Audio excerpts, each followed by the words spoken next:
armaduras. Varias armaduras ceremoniales de los siglos XV y XVI se reúnen en el Museo de Historia de Arte de Viena. Ninguna de estas armaduras vio jamás blandir una espada con violencia, ni siquiera probablemente una justa. Eran armaduras de exhibición para las grandes ocasiones. La malla marcó los comienzos de la armadura de los caballeros y se usaba con fines bélicos tanto en guerra como en paz. Su elaboración era minuciosa. Los eslabones se remachaban uno a uno y formaban un apretado tejido. Para el caballero del siglo XIII, esta era la base de su protección contra espadas, flechas y lanzas. Un siglo más tarde se habían añadido algunas piezas de la armadura de placas a esta vestimenta básica de malla para proteger las piernas, las manos y el pecho. A finales del siglo XIV ya era técnicamente posible hacer una armadura completa de placas, de forma que el escudo sobraba.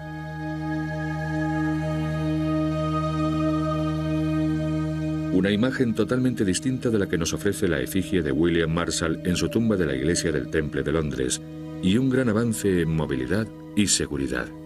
La cota de malla de los siglos XI al XIII daba menos posibilidades que la más tardía de placas, que iba atada con correas a las piernas de forma que otorgaba al caballero un aspecto articulado, parecido al de un insecto, y le permitía moverse libremente.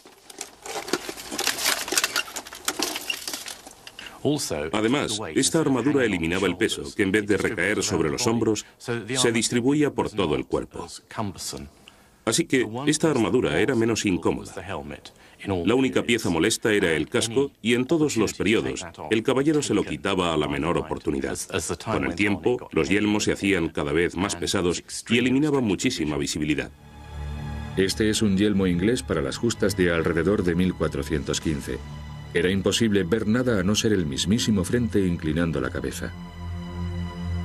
Un yelmo de guerra de 1400 con visera y una pequeña ranura para ver. Un yelmo italiano de 1510 con agujeros para respirar.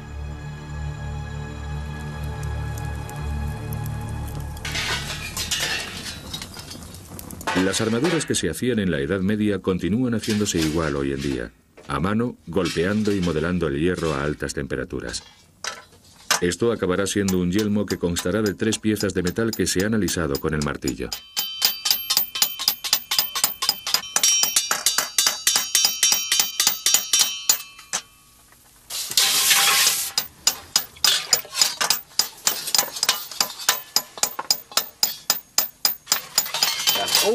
Todas estas piezas tenían distintas utilidades para los franceses, como esta pieza. Es una sección de un yelmo para salir a hacer incursiones de diseño francés. La vamos a poner en agua para que se endurezca. Los chicos han golpeado antes la plancha para dejarla en un calibre 16. Aquí está el yelmo, que se pone en la cabeza. Luego se pule y ya está listo. Una hermosa pieza de metal. Y esta es la visera. Tiene 1, 2, 3 piezas de metal. Todas se moldean y se unen para formar el casco. Y como puede ver, está muy bien forrado y resulta cómodo para el que lo lleva. El forro de este yelmo fue hecho en 1484 en Innsbruck, en Austria, uno de los mayores centros manufactureros de armas. Otro importante centro era Milán, en Italia, donde fue hecho este yelmo de 3 piezas en 1490. Muchos yelmos se pintaban. Este curioso ejemplar fue hecho en Nuremberg, en Alemania, en 1500. La pieza del cuello y la principal están perfectamente ensambladas en este yelmo alemán tardío, bellamente decorado en la visera y la corona. Este hermoso yelmo con forro extraíble fue hecho en 1511 para el emperador Maximiliano I. Hacia 1550, los yelmos adquirieron viseras decorativas e intercambiables. Este yelmo alemán, con forma de cabeza de águila, era la versión de los desfiles. Las armaduras se mandaban a hacer a medida, se compraban o simplemente se conseguían en las batallas y los torneos. También podían encargarse para una ocasión especial, como demuestran estas magníficas armaduras de la colección de la armería de Graz, en Austria. En el centro, la obra maestra del arte de un armero. Confeccionada en Innsbruck en el siglo XVI, totalmente repujada con adornos de hojas y un efecto final parecido al de un bordado de plata sobre terciopelo negro. Piensa en lo que podía costar una armadura como estas, que simbolizaba un estatus. En términos modernos, se puede comparar al valor de un avión privado. ¿Cuántos contemporáneos suyos tienen un avión aparcado fuera de casa, listo para despegar en cualquier momento? Era un símbolo de estatus pero que muy importante. En ese sentido, el caballero medieval era tan humano como usted o como yo. Pero los caballeros no eran los únicos que llevaban armadura. Sus caballos también tenían una propia. Este ejemplar para las ceremonias fue hecho en Innsbruck alrededor de 1510.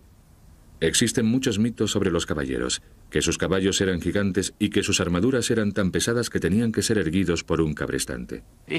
No son más que tonterías, porque por ejemplo alguien excepcionalmente alto como Eduardo I, conocido como Piernas Largas, era capaz de montar en el caballo como si nada. Y hay también una historia famosa de un modelo de virtud caballeresca, un tal Marshal Búsico, que fue capturado en Agincourt y que era capaz de saltar a lomos del caballo con la armadura completa y aún ponerse a hacer piruetas a lomos del animal, porque estaba en forma, y era un hombre fuerte, y la armadura simplemente no era todo lo pesada que se dice. Los caballeros de este grupo, guardado en el Museo de Viena, son tan altos como la cabeza del caballo. A la izquierda está la armadura de Maximiliano I de 1480. Las colecciones de armaduras que hay repartidas por todo el mundo, ya sean privadas o públicas, son un vívido recuerdo de la época medieval y también una forma de aprender.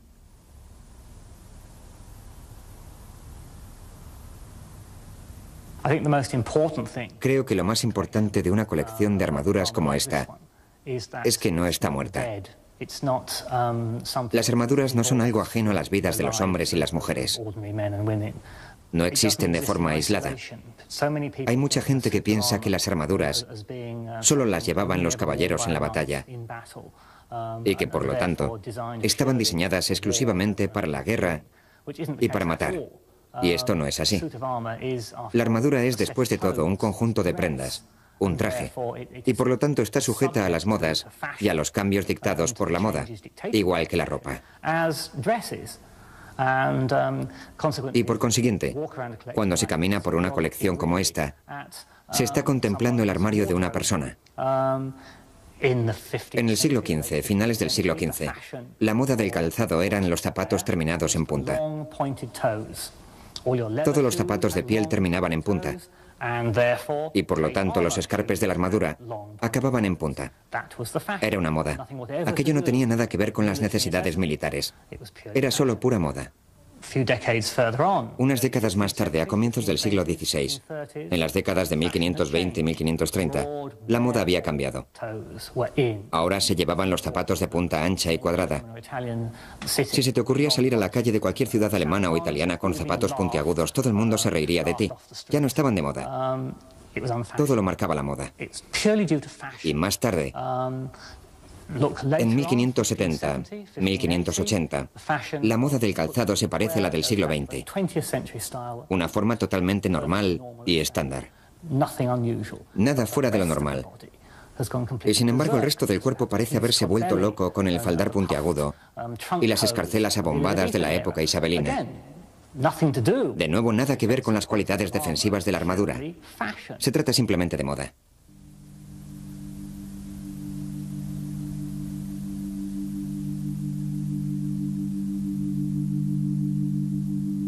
Hacia el final de la era de las armaduras, mucho después de que su valor como protección en la guerra hubiese sido superado, se llegó al punto de tratar de imitar la ropa hecha de tela normal.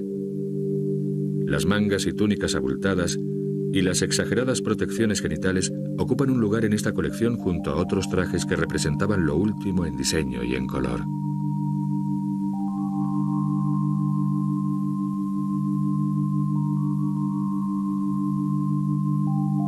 Otras armaduras eran hechas para los desfiles de carnaval, cuando los campesinos y los burgueses podían dedicar el tiempo a organizar las celebraciones para los nobles, que llevaban máscaras tanto cómicas como grotescas.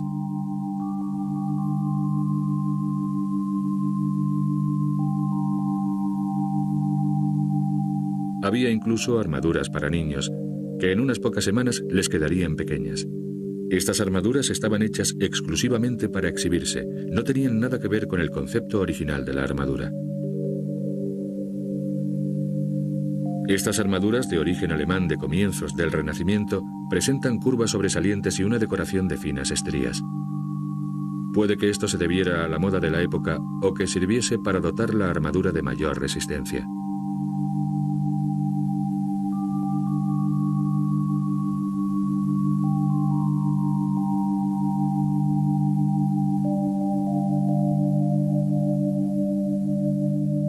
Aunque parezca sorprendente, muchas de las armaduras no eran de plata bruñida.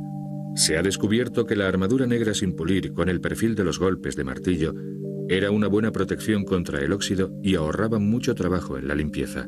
E incluso entre aquellos que podían tener empleados que les limpiasen las armaduras, el negro, siempre de moda, se convirtió en el color de las batallas. Pero el verdadero sentido de las armaduras era proteger en las batallas, y con el paso del tiempo, a medida que las armas se fueron haciendo más precisas y más sofisticadas, esto parecía difícil de conseguir.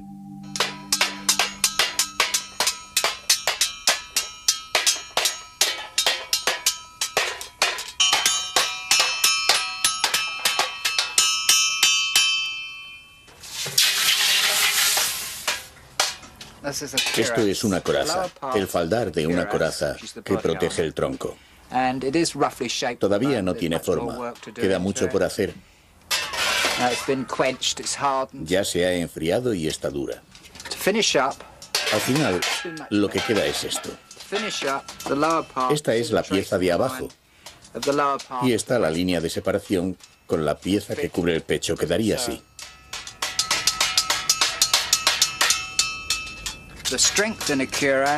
La fuerza de una coraza está en la cintura, en estos remates de los brazos, del cuello y de la cintura.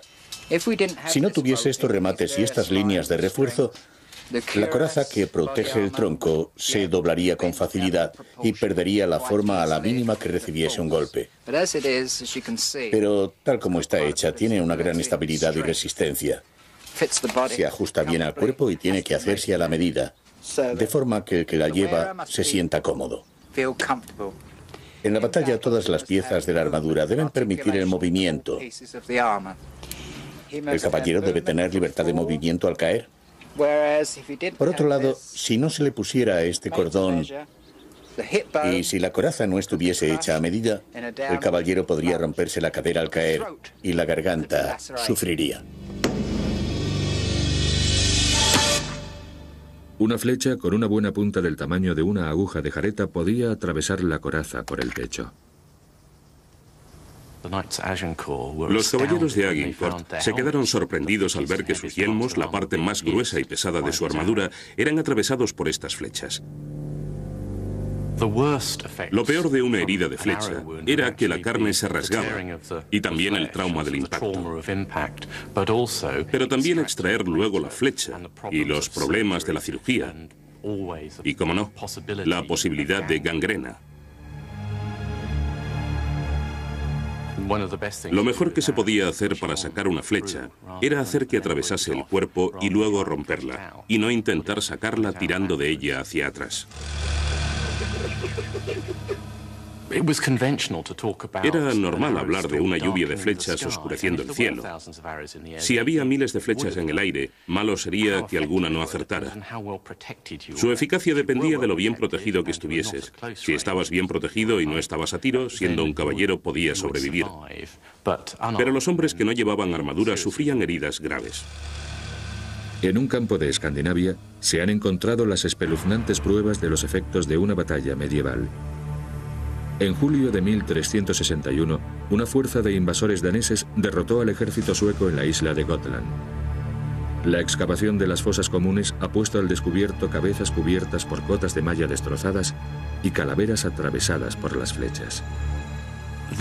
Había conocimientos específicos de cirugía militar para tratar las heridas de guerra, que eran muchas. Había heridas de flecha, traumatismos producidos por el golpe con mazas y hachas y heridas incisivas causadas por las lanzas y las espadas. Y había pequeños manuales que explicaban cómo debía tratarse a la gente. Por supuesto, la atención recibida dependía de lo arriba que estuvieses en la escala social. Si eras un noble y tenías tu médico personal, tus posibilidades de sobrevivir estaban muy por encima de las de un simple arquero. Estos hombres no tenían médicos personales, no eran ni caballeros ni nobles.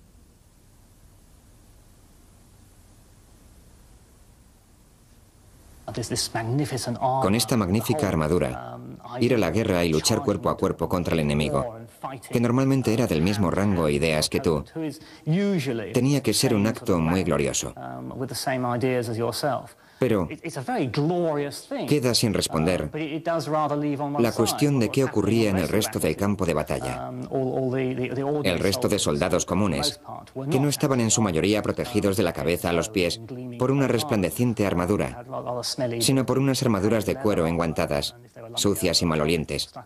Y si tenían suerte con un yelmo encajado de mala forma en la cabeza, era el blanco de las lanzas y las espadas. En cierto modo, hacían el trabajo sucio para el caballero. Tanto las escabrosas reliquias de los campos de batalla europeos como las magníficas armaduras para las ocasiones solemnes forman parte de la historia de los caballeros.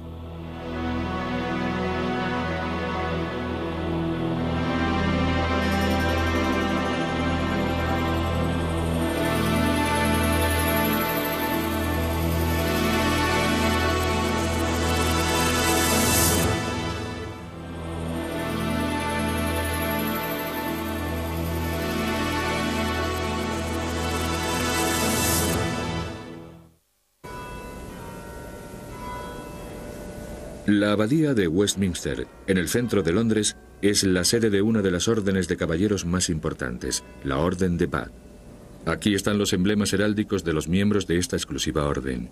Cada uno es exclusivo de un caballero. Cada uno ha sido especialmente diseñado para distinguir a su propietario del resto de caballeros. El objetivo de la heráldica era en origen poder identificar claramente a la gente desde lejos, en las batallas y en los torneos. Si el diseño no era sencillo, era imposible saber de quién se trataba. Mientras te quedabas mirándolo para saber a quién pertenecía, una lanza te habría atravesado el pecho. En la batalla de Hastings, antes de que existiese la heráldica, William, duque de Normandía, se tuvo que quitar el yelmo para demostrar que todavía estaba vivo. Fueron una serie de factores los que hicieron que apareciese lo que conocemos como heráldica, y creo que es importante recordar que la heráldica no surgió de repente. Desde la época clásica, los soldados o guerreros, si lo prefieren, habían decorado sus escudos con distintos motivos. Esto se puede comprobar en el tapiz de Bayeux, donde se ve a los caballeros normandos portando escudos con diversos diseños. Sin embargo, estos diseños eran aleatorios, no eran sistemáticos, respondían totalmente al capricho. Pero entonces, en el año 1100, se produce un cambio importante. Los diseños de los escudos empiezan a ser más sistemáticos. Parece como si siguiesen un patrón. Lo podemos ver, por ejemplo, en la Biblia de Stephen Harding, publicada antes de 1109 e ilustrada probablemente por artistas ingleses, y donde se ve que los motivos de los escudos se empiezan a parecer a los de la heráldica, tal y como la conocemos ahora. En otras palabras, eran diseños geométricos con ciertas pautas.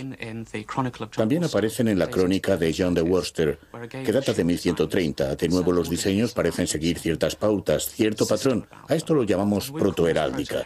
Y unos años más tarde aparece la verdadera heráldica, y la razón por la que sabemos que se trata de verdadera heráldica es porque sabemos que los motivos de los escudos eran utilizados por su portador de forma sistemática. En otras palabras, que el caballero que los utilizaba una vez continuaba portando el mismo escudo en otras ocasiones. Y lo que es más importante, que estos escudos se transmitían a los hijos, es decir, que eran hereditarios. Y es el uso sistemático de estos motivos a través de la herencia lo que hace que sean distintos de los motivos de los escudos que se observan, por ejemplo, en el tapiz de Bayeux. La Escuela de Armas de Londres, que ocupa el lugar que ha ocupado desde 1555, es en la actualidad sede de los heraldos de la reina, que se encargan de conceder escudos de armas a aquellos que lo solicitan y tienen derecho a ellos. En la recepción de la Escuela de Armas se encuentra el cojín que utilizó la reina en su coronación en 1953.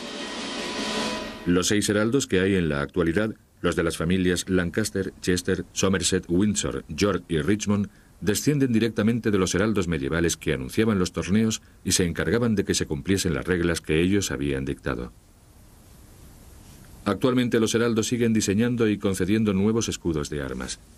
Luego se pintan a mano. Los colores o tintes utilizados han sido tradicionalmente 5.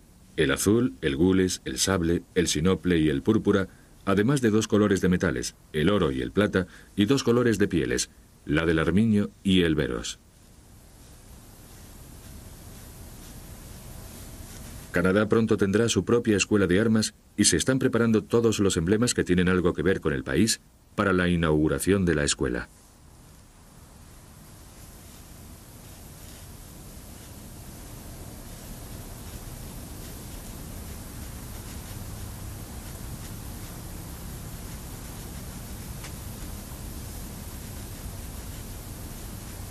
Los emblemas utilizados en la heráldica son una mezcla de tradición e innovación.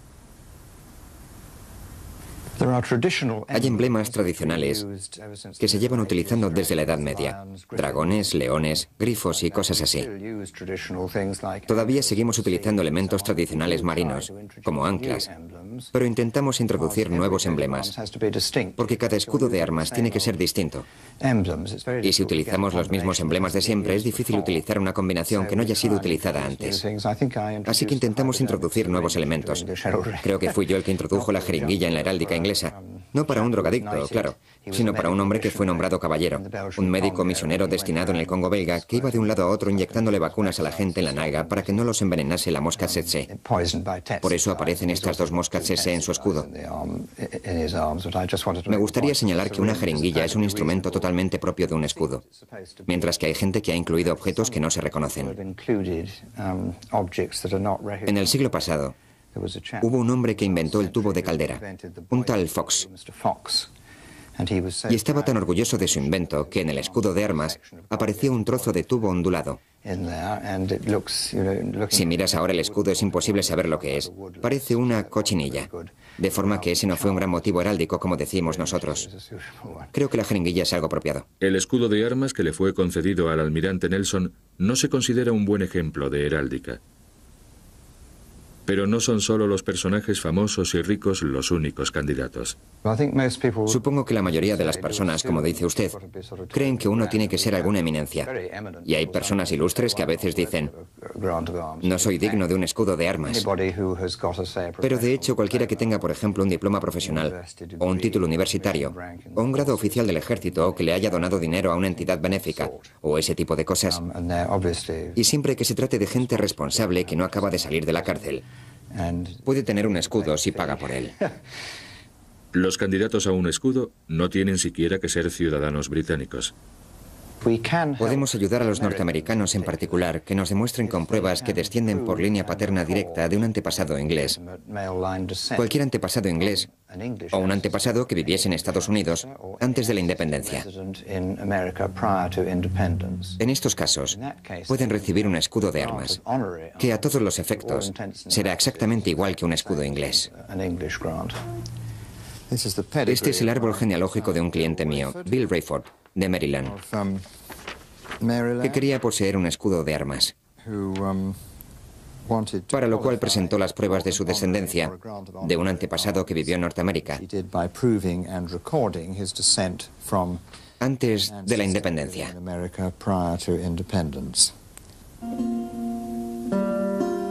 Así que ahora Bill Rayford, ciudadano de los Estados Unidos de América, tiene su propio escudo de armas que ha diseñado Hubert Cheshire, heraldo de Chester.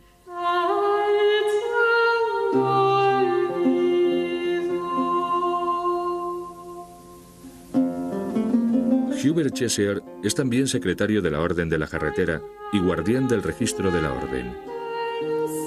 Cuando Sir Edward Heath, ex primer ministro, fue designado por la reina miembro de la Orden, este acudió al heraldo de Chester para solicitarle un escudo de armas para su sitial en la capilla de San Jorge en el castillo de Windsor.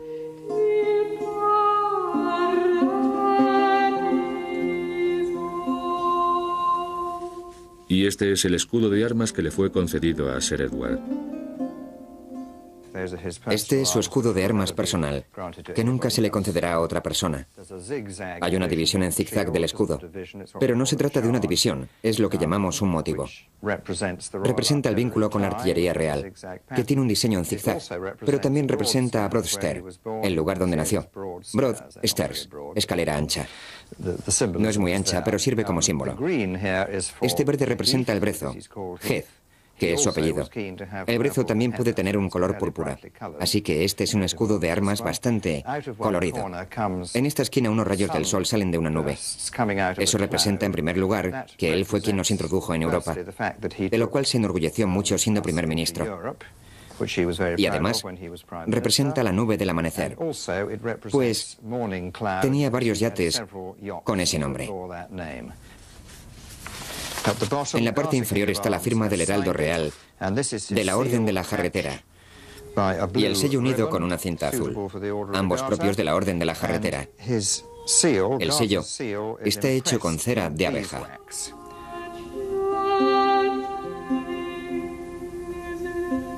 El estandarte de Sir Edward cuelga ahora sobre su sitial particular en la capilla junto a los de los otros miembros de la orden.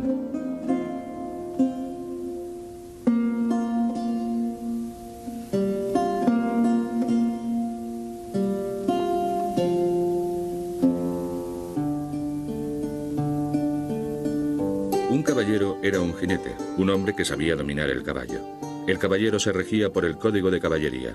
En principio, el código significaba lealtad y honor en el campo de batalla, pero con el tiempo, la conducta caballeresca se extendió más allá de la vida militar. El retrato que hace Chaucer en los cuentos de Canterbury de un noble caballero del siglo XIV es diferente a la imagen del príncipe negro que vivió y luchó en la época en que Chaucer escribió la novela. El príncipe negro era una figura pública envuelta por un halo de glamour que defendía los intereses de su país. El caballero ideal de Chaucer se parecía más a un cruzado contra los infieles al que no le importaba su apariencia personal ni en el campo de batalla ni fuera. Pero tanto el caballero de Chaucer como el príncipe negro representan ideales de caballería. Uno de los aspectos destacables de la civilización medieval es la importancia que le concede al amor y a la música en la persona del guerrero. Después de todo, la sociedad medieval no es la única que ha tenido una noción compleja de lo que son los guerreros. Los antiguos griegos también la tenían, y los romanos y los antiguos japoneses. Pero la noción medieval es distinta por el énfasis especial que pone en el gusto y en la apreciación de la belleza. Durante los siglos XI y XII, caballería quería decir simplemente grupo de caballeros. Hoy la caballería significa algo diferente. En el siglo XII empezó a haber una mayor conciencia sobre lo que daríamos en llamar conducta civilizada. En la literatura, las historias del rey Arturo y el código de 31 leyes del amor cortés enfatizaban las virtudes de la galantería y la cortesía hacia las mujeres. El origen de la palabra cortesía viene de la palabra francesa courtoisie, que significa el tipo de conducta que se debía mantener en las cortes nobles. Para entonces, los jóvenes caballeros no solo aprendían canciones sobre el honor de servir a una dama, sino que también debatían con ellas las reglas del amor. Este amor cortés era una especie de juego que fomentaba las virtudes del valor y la galantería y que ayudaba a suavizar la imagen áspera y belicosa del caballero. El valor y la osadía son sin duda cualidades de un guerrero. Pero está también el gusto. El gusto por las cosas bellas y por lo que es excelente y superior. De forma que el ímpetu que hace que un caballero se porte bien en el campo de batalla es similar al ímpetu que le hace bailar bien, arreglarse y dar una buena imagen. Y eso tiene sus raíces en la civilización medieval. En el campo de batalla existían reglas sobre cómo tenían que comportarse los caballeros. No debía dejarse en el campo al caballero enemigo herido. Todo caballero tenía que mantener su palabra. Si se rendía, no debía intentar escapar. Un buen caballero debía ser generoso con el enemigo derrotado. Pero estas reglas solo se aplicaban a los caballeros. La gente común y los soldados quedaban excluidos del código. Los aristócratas se consideraban personas de palabra. Si un aristócrata era apresado, ya sabía las reglas. Permanecer donde estaba hasta que pagasen su rescate. Además, normalmente se le concedía bastante libertad. Podía dársele libertad quizá para salir del castillo e incluso para ir a cazar. William Marshall era un hombre de palabra. Fue hecho prisionero en Francia tras caer herido en una batalla de 1167. Estar prisionero debió de resultarle bastante incómodo a William Marshall. Estaba herido, tenía un corte bastante feo en el muslo. Sus captores huían del rey y lo trasladaron de un castillo a otro. Cuando llegaban a los castillos, con suerte, le daban un cuarto parecido a este. Este cuarto es la clase de cuarto que se encuentra en todos los castillos de todas las épocas desde que se comenzaron a construir castillos de piedra. Tiene unos 2 metros de ancho, una chimenea. Para la mayoría de la gente de la Edad Media esto debía de significar el confort y también intimidad. Si eras caballero y te hacían prisionero, tenías que esperar el rescate. Los captores esperaban que ese rescate se pagase. En caso de que fueses un caballero pobre, podías estar encerrado durante mucho tiempo hasta que tus familiares consiguiesen reunir el dinero de alguna forma. Y el caballero confiaba en su familia. William Marshall tuvo en realidad mucha suerte. Era uno de los caballeros más pobres, pero en el breve periodo en que trabajó en casa de su tío, tuvo la suerte de despertar el interés de la reina Eleanor, la esposa del rey Enrique II. Y por la razón que fuese, aunque hay quien sugiere razones bastante obscenas, a la reina Eleanor le cayó bien y pagó el rescate de su bolsillo.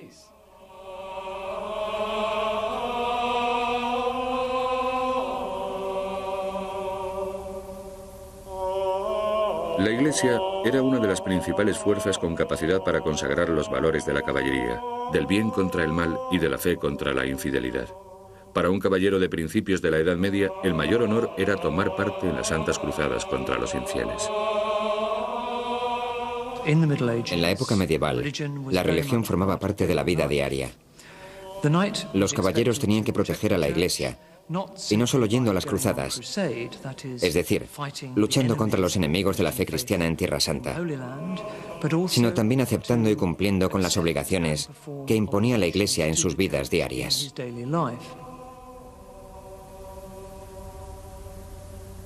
La primera cruzada fue lanzada en el año 1095. Un enorme ejército recorrió miles de kilómetros a través de Europa y se reunió en Constantinopla antes de emprender la conquista de Jerusalén. Sin embargo, la ciudad pronto fue reconquistada por los musulmanes.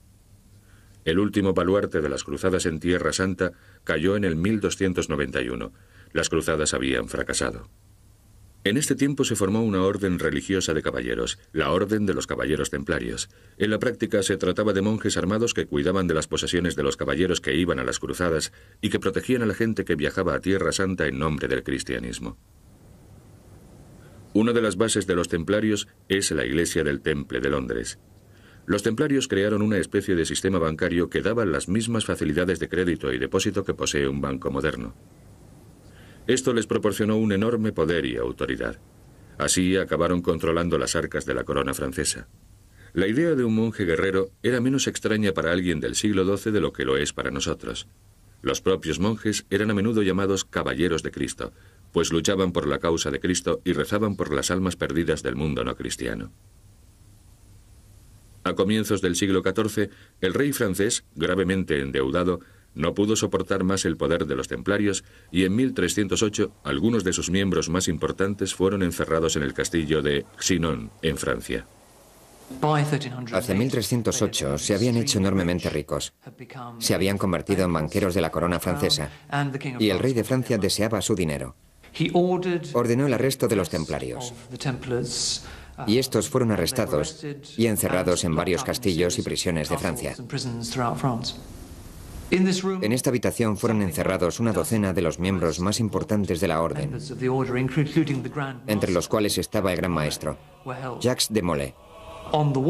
En los muros de la habitación se pueden ver algunos graffiti que hicieron los templarios y que muestran escenas religiosas y variadas, y también sus nombres.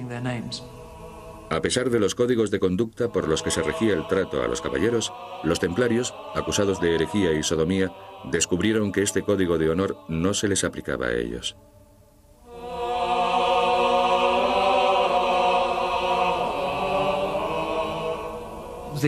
Las condiciones de su encierro fueron muy severas. Probablemente fueron atados con grilletes a las paredes. No se podían mover libremente. Y las condiciones en que estaban debían de ser bastante desagradables. Tras 4 años de encierro en esta celda, los jefes templarios fueron sacados y quemados por herejes.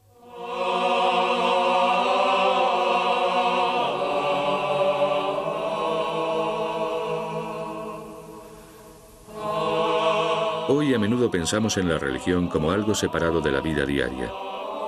Pero en el siglo XIV, ambas eran una sola y misma cosa.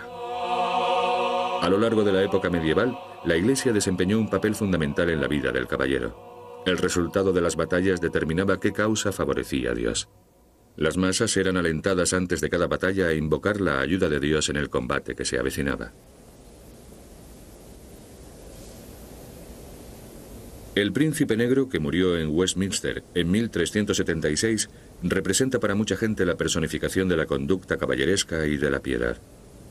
Eduardo, príncipe de Gales, hijo de Eduardo III y heredero del trono de Inglaterra, luchó en las principales batallas de Francia cuando solo tenía 16 años, y era tal su destreza con las armas que fue nombrado caballero a la misma edad. Siendo todavía joven, era ya un comandante de alto rango del ejército inglés y combatió en algunas de las batallas más decisivas de la Guerra de los 100 años, como la de Crécy y la de Poitiers. Murió a la edad de 46 años el domingo de la Santísima Trinidad, el mismo día que había nacido. Al igual que todos los caballeros, el príncipe negro había seguido el código caballeresco de honor. Los gobernantes y comandantes eran capaces de realizar grandes gestos de caballería. Por ejemplo, cuando el rey Juan es capturado en la batalla de Poitiers por el príncipe negro, este lo mantiene en unas condiciones de cautividad bastante respetuosas e incluso le sirve en la mesa, haciendo de criado suyo en las fiestas celebradas en honor de su captura. Sobre la tumba del príncipe negro reposan el escudo de armas de guerra y el escudo de armas de paz. Es posible que el apodo le venga de la armadura negra que llevó durante las campañas de Francia y España o del fondo negro con plumas blancas de avestruz del escudo de armas que llevaba en los torneos. El escudo de armas de guerra era igual que el escudo de armas real, solo que llevaba una etiqueta blanca que denotaba que era el hijo del rey. Las reglas de la guerra caballeresca permitían la masacre de los civiles rebeldes, pero la reputación del príncipe negro quedó inmaculada incluso a pesar de ser el ejecutor de una salvaje carnicería. En el sitio de Limoges, en 1370, el príncipe negro tomó la ciudad por asalto y pasó a cuchillo a la mayor parte de la población por negarse a aceptar su autoridad. Las reglas de la guerra aprobaban la masacre porque la ciudad se había resistido. Muy a menudo imaginamos el mundo de los caballeros como algo fantástico. Pero si contemplamos la vida de un caballero famoso, como el príncipe negro, y empezamos a leer cosas sobre las campañas que realizó, uno se empieza a dar cuenta de que era un modelo perfecto de caballería, con los enemigos nobles y sus iguales. Cuando se trataba de los civiles, las carnicerías y la ferocidad despiadada en el campo de batalla y fuera de él eran una cuestión totalmente distinta. El príncipe negro pidió que lo enterrasen en la catedral de Canterbury. Sufrió una muerte lenta causada quizá por la disentería que pudo contraer durante sus campañas en España. Tuvo 5 años para planear la organización de su entierro.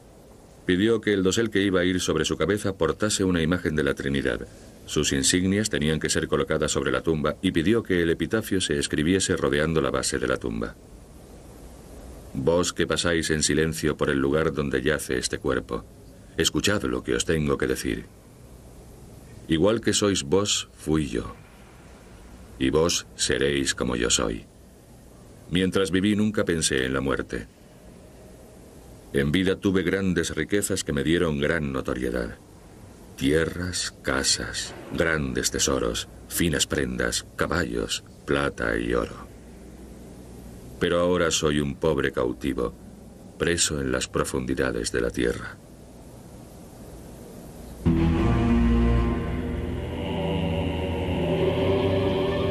Aquellos caballeros vestidos con armaduras ya no están con nosotros, pero su legado perdura. Como guerreros, fueron víctima de la carrera armamentística de la Edad Media y el Renacimiento. La armadura de placas proporcionaba una buena protección contra las armas de filo, pues éstas resbalaban sobre su superficie.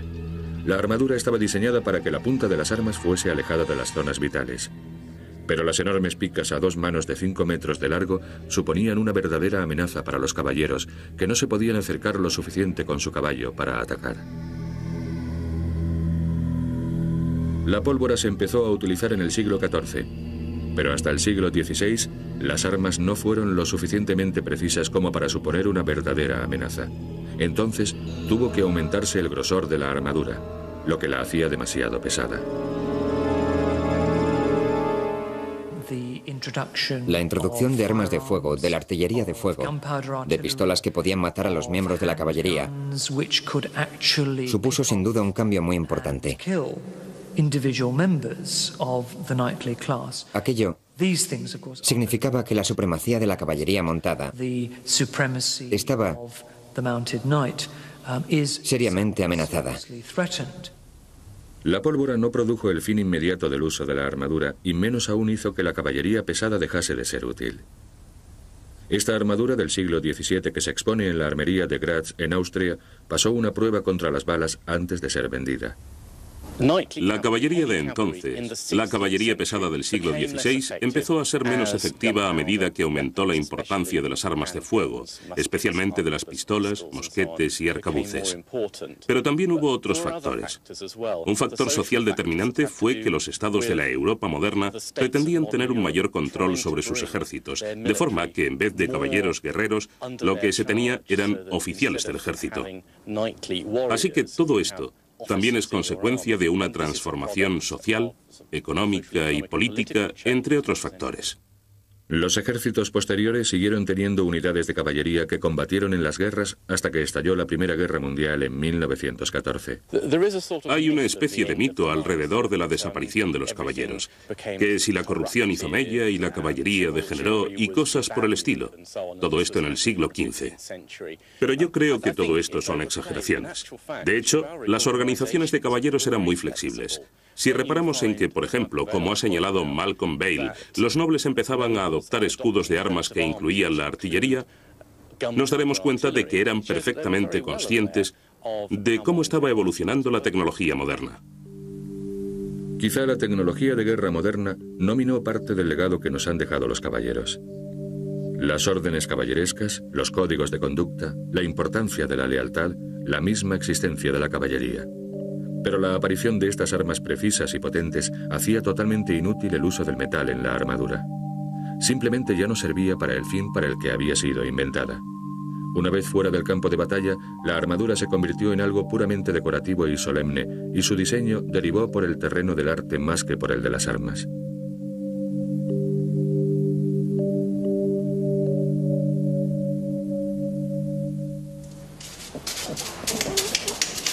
La caballería real se prepara para la guardia.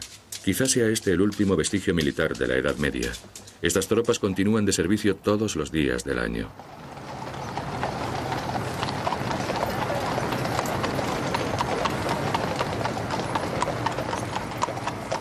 Los caballeros del siglo XI continúan con nosotros en el recuerdo. Continúan con nosotros en los desfiles ceremoniales de las tropas de la caballería real en Inglaterra.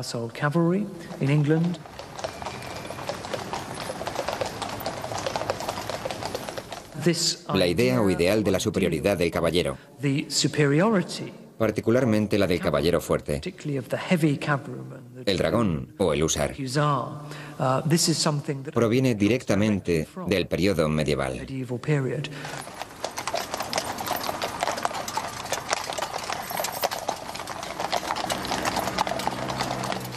Creo que la caballería real tiene sus orígenes en la tradición militar de los caballeros. Quizá haya miembros dentro de ella, oficiales, cuyas familias tengan una larga historia familiar entroncada en la época medieval. Y por supuesto puede que se consideren herederos de una tradición caballeresca. Mientras recorren a caballo las calles de Londres, fuera de la residencia oficial de la reina en Buckingham Palace, los oficiales y hombres de la caballería real lo dicen todo de la larga tradición de su regimiento. Ellos pueden mirar atrás, a sus orígenes más remotos, los caballeros que desembarcaron con William, duque de Normandía, en el año 1066 para conquistar Inglaterra. La caballería moderna también puede mirar hacia atrás, hace 811 años, cuando William Marshall, reconocido ganador de batallas, combatió en su último torneo.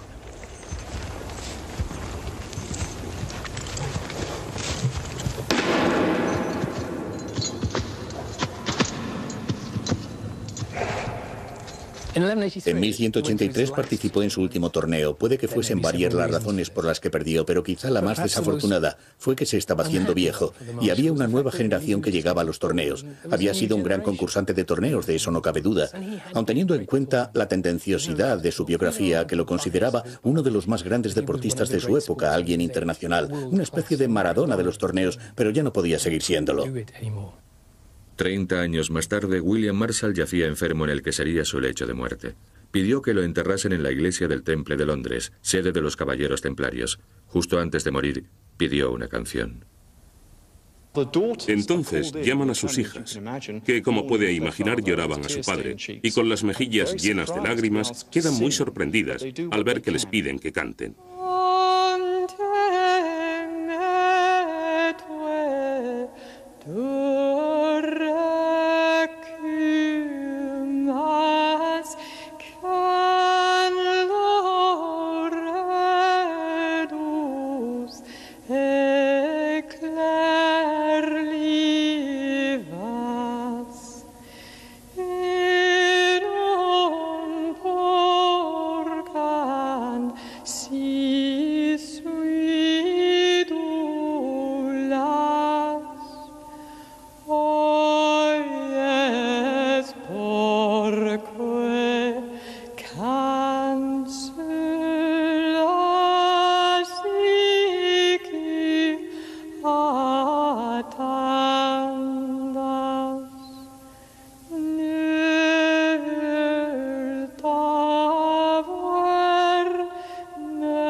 William Marshall vivió toda su carrera política en las cortes de los grandes señores hasta los 2 últimos años de su vida, cuando era el hombre más poderoso de Inglaterra. Era regente de Inglaterra. Antes de serlo, había estado a merced de las maquinaciones políticas de la gente que lo rodeaba. Y ese fue el verdadero centro de su vida, las maniobras políticas. Así era la vida de los caballeros. Dependían de otra gente y si como William Marshall se convertían en grandes magnates, cosa que no le ocurría a muchos, pasaban a estar a merced de una persona todavía por encima de ellos, el rey. Toda la vida de William Marshall consistió en la conspiración, en sacar partido de los grandes señores, en la adulación, en decir la frase correcta, en no perder nunca la compostura. Ese era el tipo de vida que llevaba un verdadero caballero medieval.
Varias armaduras ceremoniales de los siglos XV y XVI se reúnen en el Museo de Historia de Arte de Viena.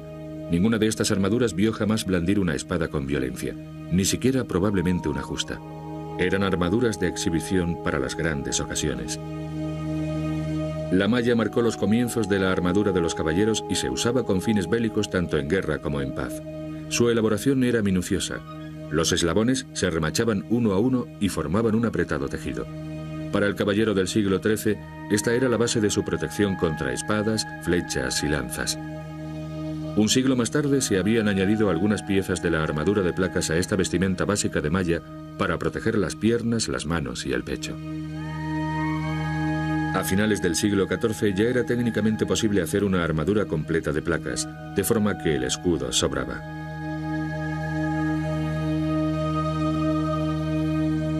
Una imagen totalmente distinta de la que nos ofrece la efigie de William Marshall en su tumba de la iglesia del Temple de Londres, y un gran avance en movilidad y seguridad. La cota de malla de los siglos XI al XIII daba menos posibilidades que la más tardía de placas, que iba atada con correas a las piernas de forma que otorgaba al caballero... Piensa en lo que podía costar una armadura como estas, que simbolizaba un estatus. En términos modernos, se puede comparar al valor de un avión privado. ¿Cuántos contemporáneos suyos tienen un avión aparcado fuera de casa, listo para despegar en cualquier momento? Era un símbolo de estatus pero que muy importante. En ese sentido, el caballero medieval era tan humano como usted o como yo.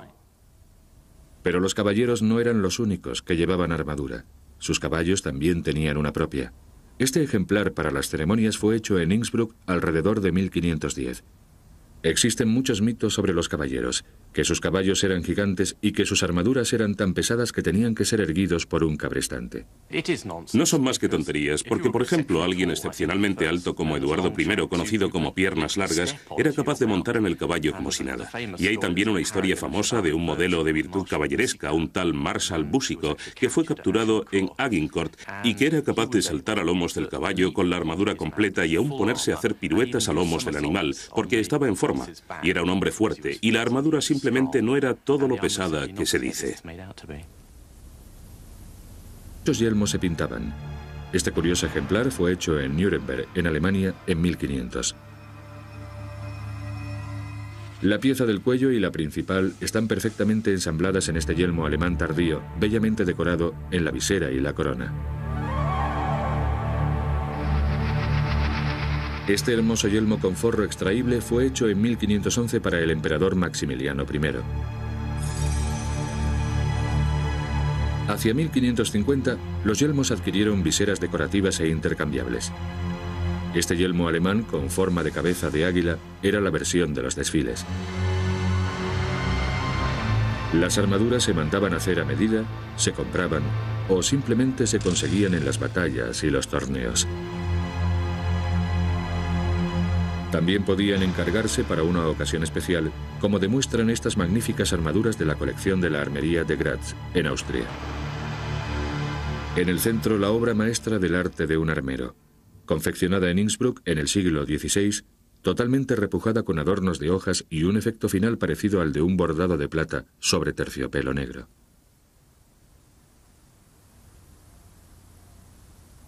Un aspecto articulado, parecido al de un insecto, y le permitía moverse libremente. Además, esta armadura eliminaba el peso, que en vez de recaer sobre los hombros, se distribuía por todo el cuerpo. Así que esta armadura era menos incómoda. La única pieza molesta era el casco, y en todos los periodos, el caballero se lo quitaba a la menor oportunidad. Con el tiempo, los yelmos se hacían cada vez más pesados y eliminaban muchísima visibilidad. Este es un yelmo inglés para las justas de alrededor de 1415. Era imposible ver nada a no ser el mismísimo frente inclinando la cabeza. Un yelmo de guerra de 1400 con visera y una pequeña ranura para ver. Un yelmo italiano de 1510 con agujeros para respirar.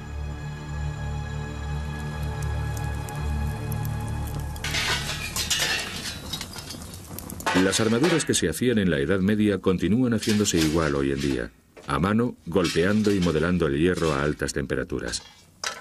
Esto acabará siendo un yelmo que constará de 3 piezas de metal que se han alisado con el martillo.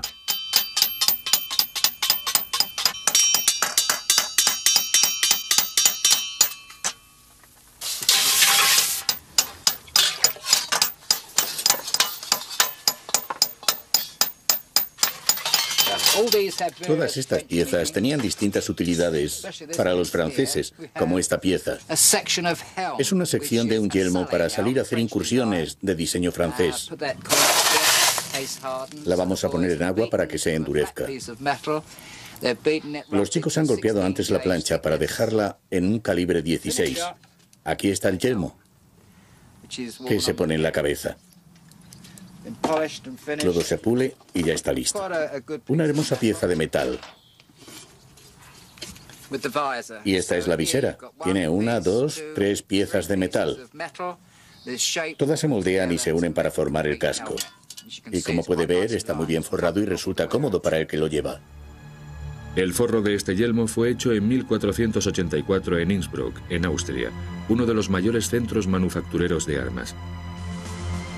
Otro importante centro era Milán, en Italia, donde fue hecho este yelmo de 3 piezas en 1490.